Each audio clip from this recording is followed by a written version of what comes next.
Bienvenidos al segundo episodio de nuestro podcast Nueva Fórmula. El día de hoy tenemos la grata charla junto a uno de los más grandes referentes y líderes de la industria automotriz.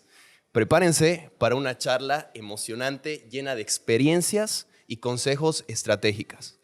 Con nosotros, Eric Saavedra. Qué placer tenerte el día de hoy, Eric. Antes que empecemos, me encantaría que nos puedas decir quién es Eric Saavedra en la actualidad. Muy buenas noches, Gustavo Israel. Contento de estar con ustedes. Eric Saavedra es un empresario que le apasiona las cosas que hace. Yo no hago nada por locura, sino por pasión. Y junto detrás de la pasión también viene lo que es la parte del negocio, ¿no? Creo que los negocios tienen que tener un sentido, un propósito también. Hoy estoy con un nuevo negocio en Bolivia, que es una empresa automotriz eléctrica. Y nuestra visión, que es electrificar Bolivia, pasar de los autos a gasolina a corriente, ¿no? En el mundo automotriz llamamos ICE, que son motores a combustión, a motores a electrificación. Y el mundo eléctrico es bien amplio y complejo, porque tienes autos que ahora la gente piensa que son eléctricos y eso tiene enchufe, pero también el auto eléctrico es el auto que funciona con hidrógeno. Entonces, la amplitud que tienes en la gama de autos en Bolivia, o lo que va a llegar en Bolivia, los próximos 10, 15 años va a ser muy grande. Y nos motiva estar en Bolivia haciendo un trabajo de electrificación automotriz para llevar al país a una nueva etapa, lo que es el futuro automotriz en Bolivia. Increíble. Wow. Qué interesante. La verdad es que tienes un recorrido maravilloso, digno de admirar. Y para empezar, después de haber logrado tantas cosas, vemos que estás en constante crecimiento. Ahora te estás yendo por el rubro y quieres exponenciarlo en Bolivia. Y bueno, quisiéramos saber también, importante, saber cuál es el propósito que tienes en esta tierra. Nosotros lo llamamos nuestra fórmula de vida, pero queremos saber cuál es tu propósito final después de todos estos proyectos que estás manejando. Bueno, el centro de mi vida es mi familia, ¿no? Mi esposa, mis 3 hijos. Y yo creo que el formar personas que vayan a dar un propósito positivo a la sociedad o donde estén es un trabajo muy largo y es crear los hijos, ¿no? Es una parte del complemento de tu propósito en la vida. Hacer empresas, hacer negocios, es también una propósito en la vida. Ahora, no es fácil. No todos pueden ser empresarios o no todos pueden ser emprendedores. Hay algunas personas que están decididas a hacer las cosas y a veces el miedo les da shock y no avanzan. Pero cuando tú llegas a entender que el miedo es parte de lo que tú estás haciendo y el fracaso es también parte de lo que tú estás haciendo, te das cuenta que si fracasas, la única opción que tienes es intentar de vuelta.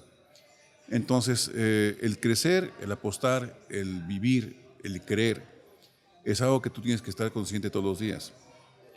No hay ninguna fórmula perfecta o precisa para el éxito. La fórmula que Marcelo Claure puede tener, o que Julio León, o Bill Gates, no va a ser la misma fórmula para nosotros. En lo que sea lo que vamos a hacer, cada quien tiene que encontrar su fórmula. Y ahí vas a tener tu equilibrio.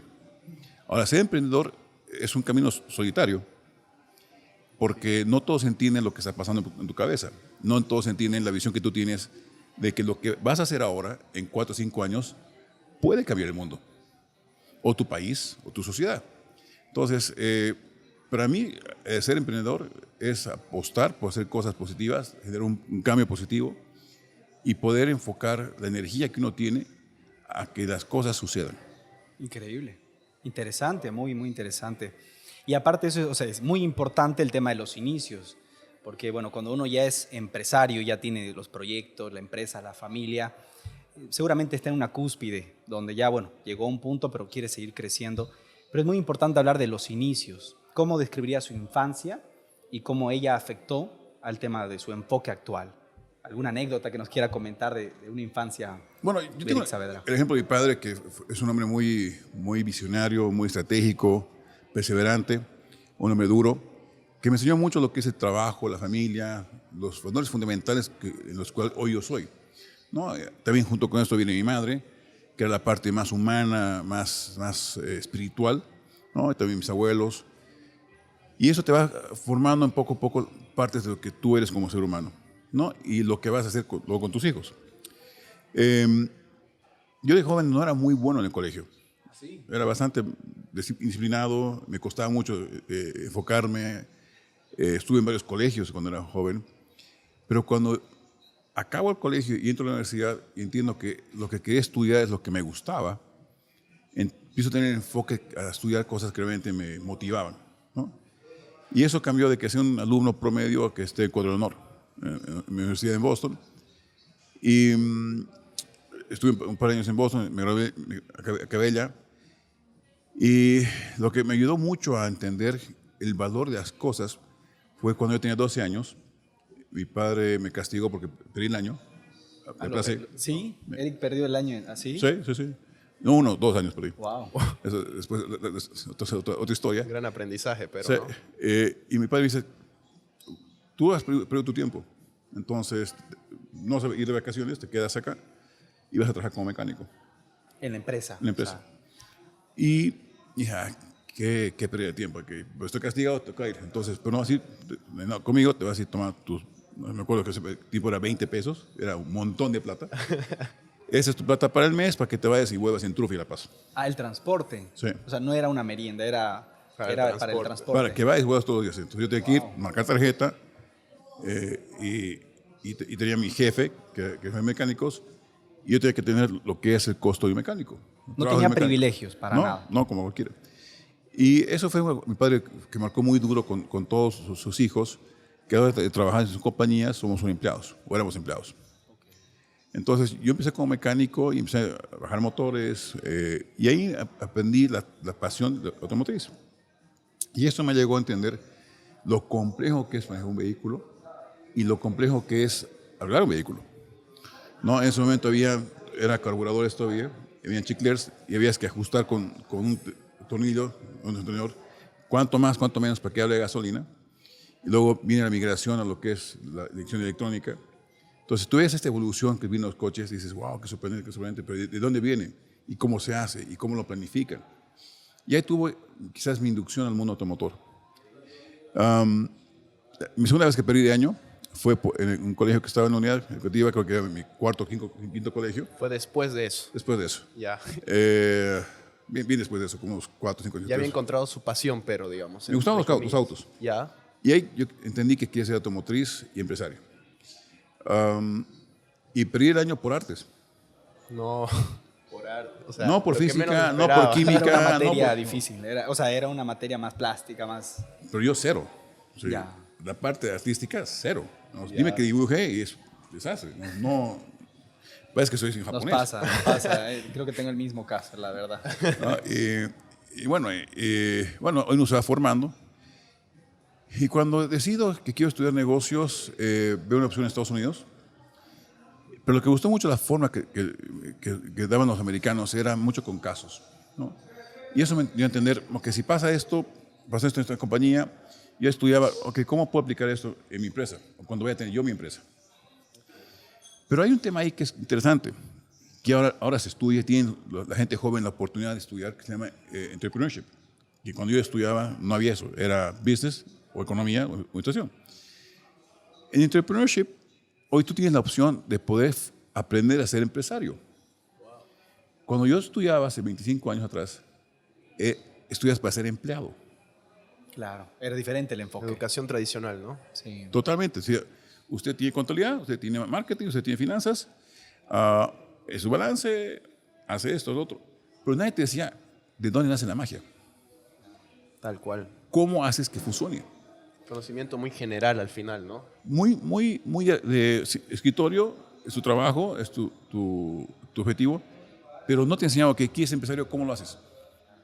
¿Cuál es la fórmula para ser un buen empresario? Y después de tiempo te das cuenta que es el fracaso. Para ser un buen empresario tienes que fracasar.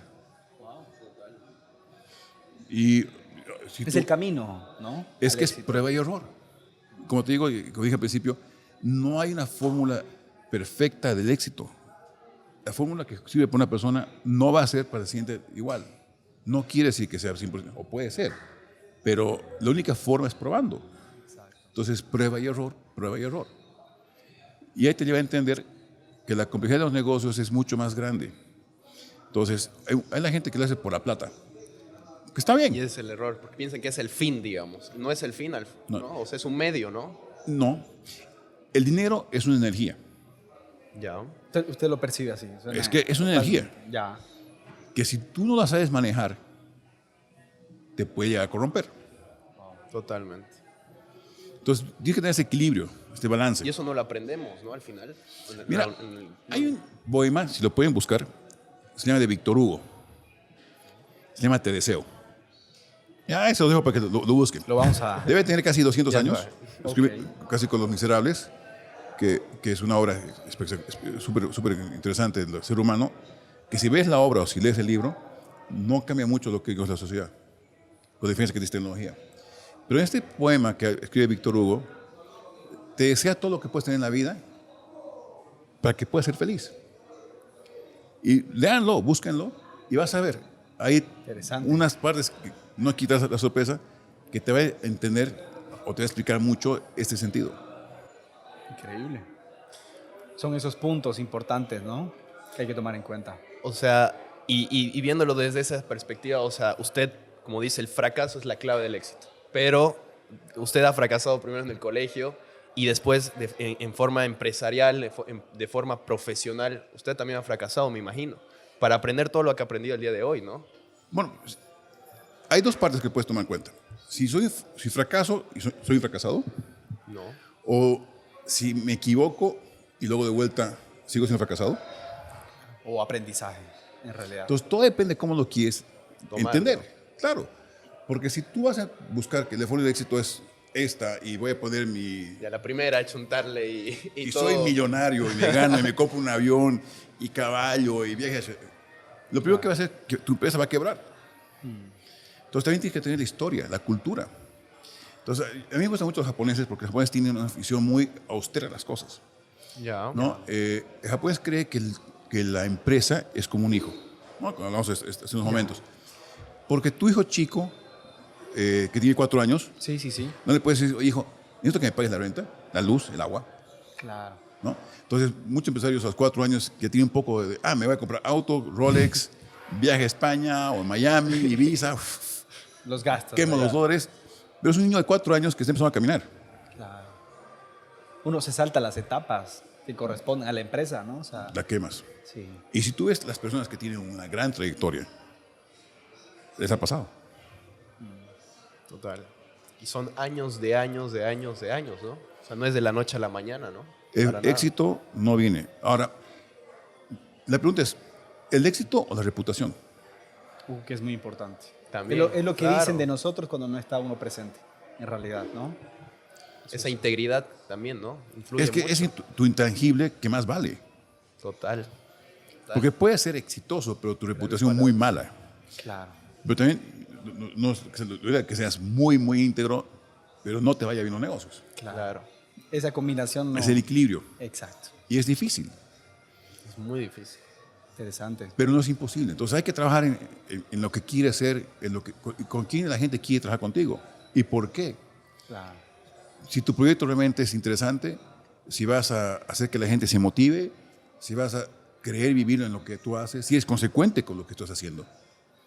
Son muchos pasos, muchas etapas que hasta que no lo haces no lo entiendes. Comprendo. Y equivocarte es parte del proceso, el fracasar es parte del proceso y el reinventarte es parte del proceso. Muy, muy interesante. ¿Qué habilidades crees que son fundamentales para un empresario o para un emprendedor? Bueno, es una buena pregunta. Las que tú destaques en realidad. Yo creo que hay que ser sincero con uno mismo, ¿no? Porque cuando todo va bien, todo el mundo te dice, eres el mejor. Pero cuando todo va mal, no es tan bueno. Entonces tú tienes que ser muy autocrítico con lo que tú haces. Ok. Y eso le pasa a empresarios, a políticos, líderes, que el ego a uno a veces lo ciega. ¿No? Ya hay casos de estudios, hasta hay un libro que se llama Ego es el enemigo, Wow. que hablan de todos esos grandes líderes que están haciendo cosas magníficas y cómo su ego los ha destrozado. Comprendo. Entonces yo creo que parte fundamental es siempre pisar tierra. Pasos cortos, pasos continuos, una visión larga A largo plazo. y continua, ¿no? No porque levantes más temprano va a amanecer antes, Claro. ¿no? Que es lo que ahorita está de moda, ¿no? Te levantas a las 5 de la mañana y ya vas a ser exitoso. O sea, en realidad es un conjunto De hábitos. de en hábitos, realidad. actividades, ¿no? Ahora, Habilidades también, ¿no? Quien escribió ese libro vivía en la costa de Los Ángeles, y cuando tú te levantas a las 5 de la mañana en Los Ángeles, son las 8 en Nueva York. Ok. ¿Cómo estar adelantado? Entonces, la gente que está en la bolsa, grandes inversiones, hedge funds, tiene que basarse en lo que es la bolsa de Nueva York. Entonces, la gente que escribe ese libro está basada en el concepto de esa data ¿Qué de pasa? tu decisión es, la bolsa subió, la bolsa bajó, ¿qué pasó? Subo, compro, vendo, pero están esclavizados en todo lo que es una zona horaria que no está en su zona. Entonces, es la otra parte que mucha gente a veces no sabe. la conoce, no la conoce. Sí. Claro. Bienísimo. Qué interesante, Eric. Te tengo una consulta. Bueno, tenemos el conocimiento de que a los 22 años te fuiste a Japón para entender cómo era la dinámica empresarial que manejaba Toyota.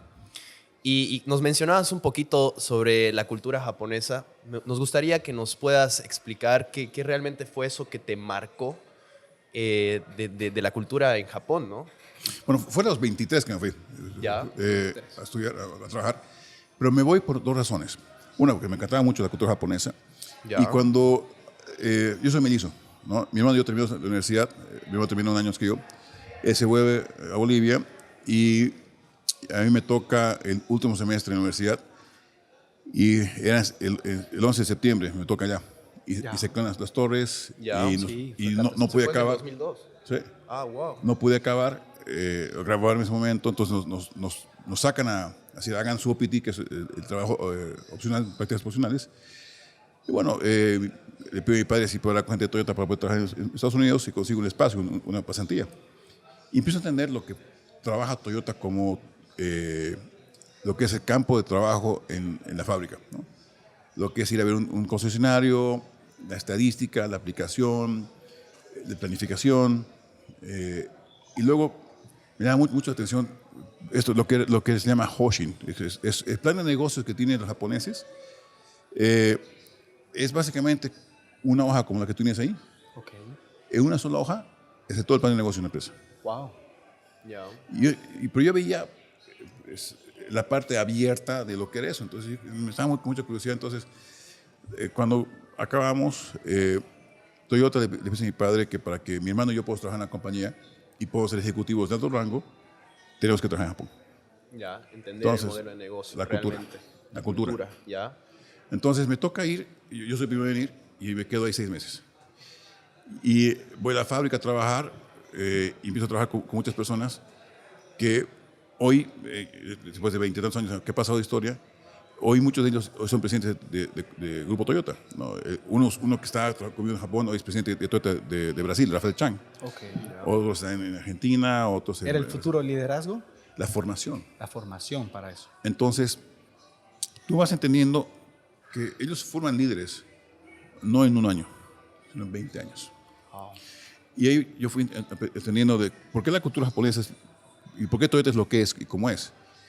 Y la cultura japonesa tiene planes de negocio de 100 años. 100 años. Sí. Wow. Entonces es otra cultura. Una vida. Claro. Acá pensamos en 5 años ya que la empresa esté... Pero bueno. De 5 años es un niño de 5 años. Una empresa de 15 años Tal cual. es un muchacho de 15 años. Claro. ¿No? Que si tú le quitas la comida, lo debilitas. Si tú le das más comida, lo fortaleces. Claro. Entonces ese tema de la cultura que hay que entender. Y ahora que hace 3 años dejé el grupo Toyota y me independicé, yo migré totalmente al tema eléctrico. Y voy con la parte china. Y la parte china se vuelve una parte antagónica, porque Japón, China, Corea tienen muchas guerras. Y cuando voy a tocar puertas a China, que conocía mucha gente por el grupo automotor, el grupo automotor puede ser muy grande, Ya. pero el mundo es chico. Entonces al final todos se conocen. Ya. Y si alguna razón te destacas por alguna razón o tienes algún buen nombre, eso siempre te acompaña. Entonces tocó un par de puertas y me llama una persona de una nueva compañía que la abre el año pasado. Me dice, estoy en este nuevo proyecto de autos eléctricos. ¿Te interesa para Bolivia? Digo, sí, ¿de qué se trata? Me dice, somos parte del grupo Chery, pero vamos a lanzar toda una línea, una marca automotor eléctrica para fuera de China. Totalmente nueva en realidad, Sí. ¿no? Entonces, digo, me acuerdo que es el 19 de marzo. El 20 de abril yo estaba en China y en la planta, y ahí te das cuenta que el mundo cambia tan rápido. Y ahí aprendí un concepto que no lo había antes, que eran las fábricas negras, se llaman. Que es una fábrica que no funciona con luz y es 100% con robots. Entonces, la fábrica es 100% robotizada Wow. y no suena. Y es todo oscura, entonces cuando entras, prendes las luces, ves cómo funciona. Pero el concepto de que ya dejas un auto a gasolina, pasa a un auto a electrificación, el concepto de que ya hoy el mundo está cambiando, y hay el concepto de que hoy hay gente pensando cómo va a ser el mundo en 10, 20 años, y es una realidad. Entonces, si tú quieres estar en este mundo de competencia, de entender las nuevas tendencias, tú tienes que ver a dónde va a ir el mundo. Claro. Entender las nuevas tendencias, digamos. Leer las nuevas tendencias. Nuestro país es un hermoso país y no es fácil ser empresa, pero en algún momento va a cambiar. En algún momento todo tiene que volver a un ciclo. Entonces, son etapas que tienen subidas y bajadas, subidas y bajadas. Y la economía, los negocios, las empresas son todas cíclicas. Más que adaptarse, porque nos estamos dando cuenta que es demasiado curioso y que no le gusta la zona de confort. O sea, ahorita nos comentaba que toma los viajes, toma las decisiones. O sea, es un tema más de reinventarse, ser disruptivo, porque implica ser disruptivo actualmente, ¿no? Todo se modifica. Bueno, después de la pandemia usted sabe que la parte tecnológica, la parte de la logística ha cambiado, incluso en nuestro país se puede ver, pero nos damos cuenta que es tomar decisiones bien arriesgadas, pero es un tema más de ser disruptivos, lo percibo así, ¿no? Mira, es una percepción, pero lo otro es hasta qué punto puedes tomar un riesgo en el cual no te va a afectar. Claro. O en qué punto entras, en qué punto el mercado está listo, en qué punto tú puedes hacer eso una rentabilidad y hasta qué punto puedes estirar la liga y no se rompa. Claro. Entonces, tienes que entender las tendencias. Ahora, si tú te adaptas al cambio, estás tarde. Sí, es tarde. Tienes que anticiparte, ¿no? Claro. Es la predicción, Sí. ¿no? Todo el La tiempo. visión también. Tienes que ver, ok, de aquí Claro. en 10 años, ¿qué va a pasar? Digo, de aquí a 10 años, yo te aseguro que el 90% de Bolivia va a tener un coche eléctrico. Wow. Hoy en Bolivia tenemos 2.300.000 unidades, casi más o menos, y entre otros chutos son otros millones, de otros son 3.300.000 autos. Ya. El 90% de eso en 10 años muere. Porque la tecnología que los autos han sido hechos para ese vehículo ya no existe. Claro. Entonces va a llegar una nueva tecnología con nuevas técnicas, nuevas cosas, nuevo ecosistema que va a cambiar. Entonces lo mismo va a ser en los teléfonos, en la ropa, en cómo nos comunicamos, cómo nos vemos. Entonces tú tienes que ver ese futuro. Ahora, si tú te quedas en tu zona de confort, no lo vas a ver. Claro. Y va a ser un tren que va a pasar por detrás tuyo y te va a arrollar. Totalmente. Y a veces somos un poco tercos, ¿no? Como empresarios o como personas, lo que le pasó a Netflix, ¿no? O sea, la plataforma eran emprendedores muy jóvenes que habían planteado un proyecto digital, pero había una empresa súper grande en Estados Unidos, en todo el mundo en realidad, y que seguía con el formato físico Claro, y al Blockbuster. final tal cual. Entonces, es justamente eso, la decisión de decir, no están locos ellos con su idea o capaz Pero hay otro caso. es predecir, ¿no? ¿Quién desarrolla la cámara digital? Claro. ¿Tú sabes? No, siendo sincero, no. No. Polaroid. Polaroid desarrolla la cámara digital. Y eran tan tradicionales en su negocio que ellos fracasan. Y dicen, ok, ahora vamos a hacer un nuevo lanzamiento. Eso fue el 2018. Ya. Y sacan un teléfono con cámara, que era el mejor teléfono con cámara que había en el mercado. Con un lente Leica Ok. en un celular. Entonces era más un teléfono, más una cámara con teléfono que un teléfono con cámara. Ya. Brutal. ¿Cuánto valía? $230. Y los señores nunca entendieron cómo comunicar su producto y fracasaron. ¿El mercado estaba listo o de cierta forma la campaña no estaba muy bien, No supieron vender su magia. no pudo vender su empresa? Y tú tenías un El Android, concepto, ¿no? tenías un Samsung, tenías un iPhone, Pero ellos que eran expertos en esto no supieron. Y tú ves el otro caso, que es la marca japonesa de rollos, Fujifilms. Ya. Ellos ven venir esto y se reinventan. Y separan la parte química del negocio y hacen cosméticos. Wow. Hacen imágenes de salud. Totalmente diferente a su rubro. El concepto inicial evoluciona. Entonces dicen, bueno, aquí hay una vaina que se llama ácido hialurónico. ¿Para qué servirá?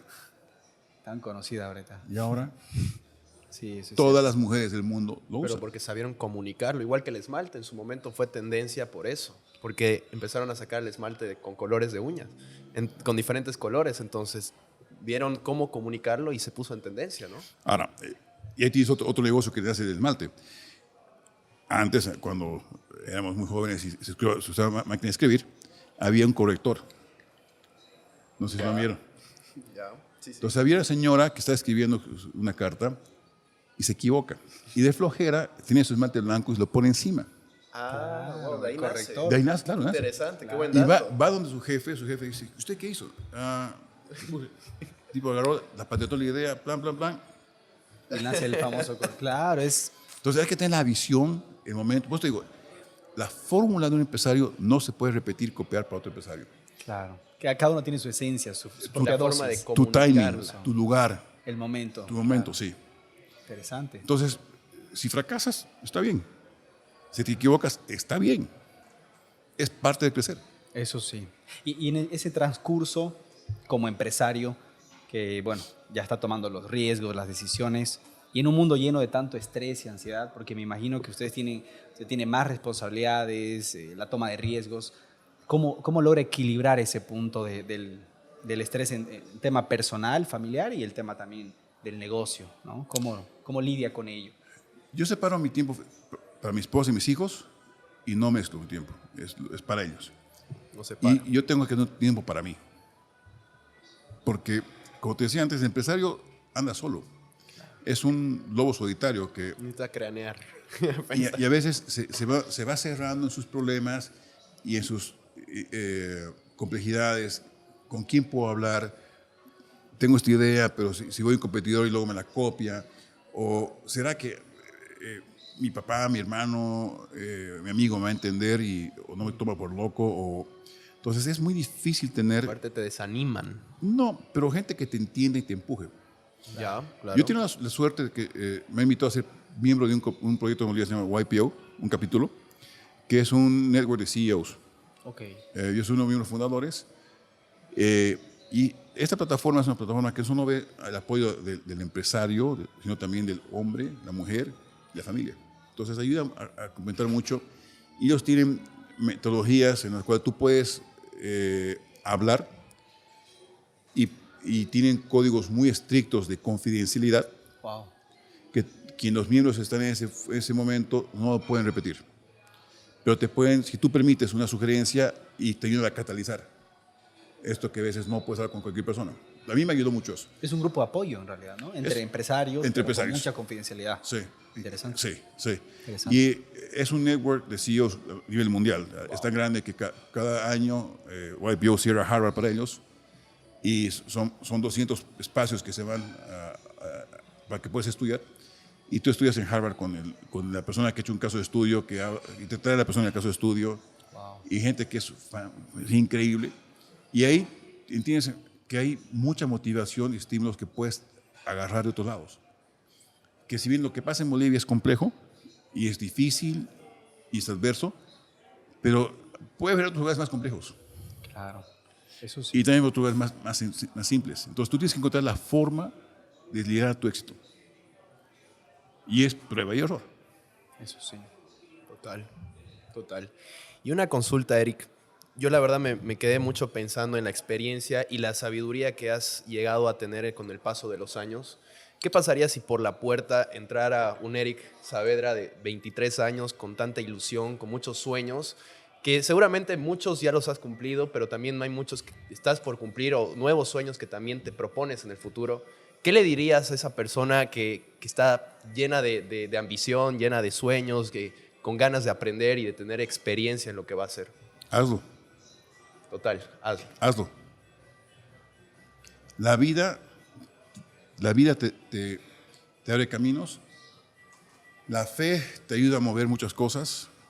El amor por una familia te genera una energía única. Pero nada va a pasar si no lo haces. No, si no das el paso de decir, ok, lo hago. No va a haber nadie a salvarte. No va a haber Superman, ni Batman. No va a haber Bill Gates a decir, ¿sabes qué? Te voy a dar $1,000,000 para tu empresa. No va a pasar. No pasa. No va a pasar que te voy a decir, ¿sabes qué? Eres el hombre más chulo del mundo y me quiero casar contigo. No va a pasar. No va a pasar. No va a pasar que te voy a decir, oye, eres el hombre más estratégico que pasó en la vida. No va a pasar. Lo que va a pasar es que tomas decisiones y las haces. Va a pasar que tienes que tomar una acción y la tienes que pensar y la haces. Va a pasar un momento que vas a tener incertidumbre y dudas, pero hazlo. Eso es cierto. Mi suegro es un ex militar y él me decía, si uno va a caballo y se cae, tiene otra opción que levantarse de vuelta y seguir en caballo. Y se equivoca, sigues mandando. Porque en un combate, en una guerra, en una guerrilla, él estuvo en el tema del Che, no tienes opción de tener dudas porque tus tropas se asustan. Claro. Entonces yo me recuerdo mucho este consejo que me decía mi suegro, y es en la vida real así. Si tú dudas, si tú tienes miedo, si tu equipo te ve achicopalado, si el jefe está ahí, ¿qué hacemos nosotros? Claro. Y aunque tú te estés muriendo de susto, te mueres los dientes y sigues yendo. Y adelante y tienes que seguir. El mundo no va a parar por vos. La vida sigue, la vida continúa, ¿no? La vida es una energía tan grande que si tú no entiendes que esto es un monstruo y tú tienes que domarlo o te doma, estás fuera. Y yo digo a mis hijos y a gente que quiere hacer negocios, los negocios tienen 3 reglas. La primera es hacer dinero. La segunda, más dinero. Y la tercera, más dinero posible. Wow. ¿Ya? ¿Y Qué buenos consejos. qué tiene que ser en común? La primera es que tienes que ser rentable, eficiente, alimentarte. Porque si vas a decir solamente voy a ganar $5 acá y me quedo, y tu costo después en el tiempo sube. Entonces tienes que buscar cómo bajar costos. Luego, cómo bajas costos, tienes que inventarte cómo hacer tu fórmula, crear algo distinto. Para que la gente tenga valor en lo que tú vas a vender o comprar. Claro. Pero si no lo haces, nunca va a pasar. Claro. Y como digo, la única fórmula es probando, haciéndolo. Y mucha gente dice, no, pero es que el banco no me da la plata. Y no, es que no sé si me va a ir bien. Te va a ir bien mientras tú creas en lo que haces y estés convencido que lo que estás haciendo está bien, el precio es correcto y que es momento de comprar o de vender. Muy interesante. Eso hablando un poco más del tema de negocios, más que todo. Y tocabas un tema muy importante que es el tema de, bueno, uno es solitario, pero a la vez también puedes comandar un grupo de personas que trabajan en la compañía, te conviertes en un líder. ¿Qué implica esa palabra para Eric? O sea, ¿qué implica liderazgo y cómo ha asumido también haber comandado, haber liderado más de 500 personas en empresas o en proyectos, ¿no? Como líder tú no puedes decir una cosa y hacer otra. Como líder tú no puedes darle a tu equipo que tienes dudas o miedo, aunque los tengas. Tú tienes que ser el primero en llegar y el último en irte. Wow, muy buena ¿No? frase. El ejemplo. El ejemplo. El ejemplo. Es un liderazgo con ejemplo. El ser humano es un ser humano que siempre busca un alfa, ¿no? Ahora, si tú piensas que vas a tener empleados que van a ser mejor que tú, está bien. Pero si de repente el empleado se equivoca, es porque tú te equivocaste a seleccionarlo. Claro. O te equivocaste a entrenarlo, a formarlo. Pero hay circunstancias en las que tú no tienes momento de inducción. Te tienes que buscar el mejor talento, o lo compras o lo formas. Pero cuando no tienes tiempo de formar, tienes que comprar. Claro. Para que el día uno empiece a generar y a aportar. Y ahí te ayuda a bajar tus rangos o tu posibilidad de fracaso o de costos. Wow. Bien, sí, sí. Wow. Pero fundamentalmente tienes que hacer todo lo que hagas, que te guste. La pasión. Con pasión. La pasión mueve montañas, ¿no? Y realmente, para finalizar, y realmente muy agradecidos con la entrevista, Eric, me quedó muy, muy muy grabado eso del miedo, porque como dices, uno con el miedo lo puede utilizar a favor o en contra, porque al final el miedo o te ayuda o te motiva a avanzar, Te impulsa. o simplemente te limita a quedarte quieto, ¿no? Entonces, esas emociones son muy importantes para llegar a ese éxito, porque como dices, podemos fracasar muchas veces, pero es el manejo de esas emociones las que llevan a que volvamos a intentarlo y tengamos éxito, ¿no? O sea, Sí. muchos de los empresarios exitosos a lo largo de la historia se han formado años tras años y han tenido éxito al final de sus vidas, muchos de ellos, otros a la mitad del camino, pero algo que ha cambiado mucho ese paradigma es qué decidieron hacer con ese miedo o con esos fracasos, porque al final casi todos llegaron a fracasar en algún momento, ¿no? Entonces, ¿qué consejo podrías darnos a los jóvenes que estamos queriendo emprender o empezar una empresa y cómo luchamos con ese miedo, ¿no? Tú tienes aquí dos grandes miedos. Primero, ese miedo a qué dirán. Bueno, la gente que opine no va a pagar las cuentas, no te va a de comer, no va a pagar la comida de tus hijos, ni nada. Y segundo, tu peor enemigo lo vas a encontrar todos los días en el espejo. Wow. Si tú no te llegas a amar y a cuidar, te vas a volver tu peor enemigo. Wow. Y es algo que la gente se confunde y se pierde. Tu peor o tu mejor enemigo lo ves todos los días en el espejo. Y la persona que tú quieres ser en 10 años, empieza hoy. Increíble. La verdad que estamos muy, muy honrados, emocionados. Nos faltan muchísimos temas que nos encantaría compartir, Eric. La verdad que deseamos que haya una segunda oportunidad. La verdad que nos encantaría. No, cuando quieran, por favor. Y agradecemos que hayas podido participar.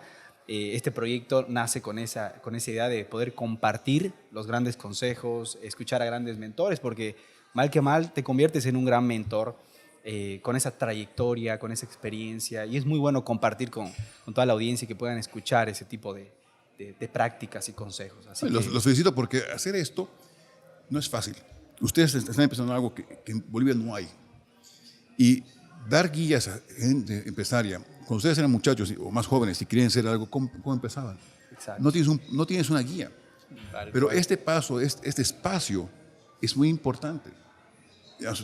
Yo no puedo imaginar la cantidad de gente que van a motivar a que hagan este paso nuevo. Los felicito. Muchísimas Muchas gracias. gracias. La verdad que muy contentos por tu participación, Eric. Es un placer tenerte con nosotros. Muy honrado. Gracias. Así que Gracias, con eso Eric. finalizamos. Gracias.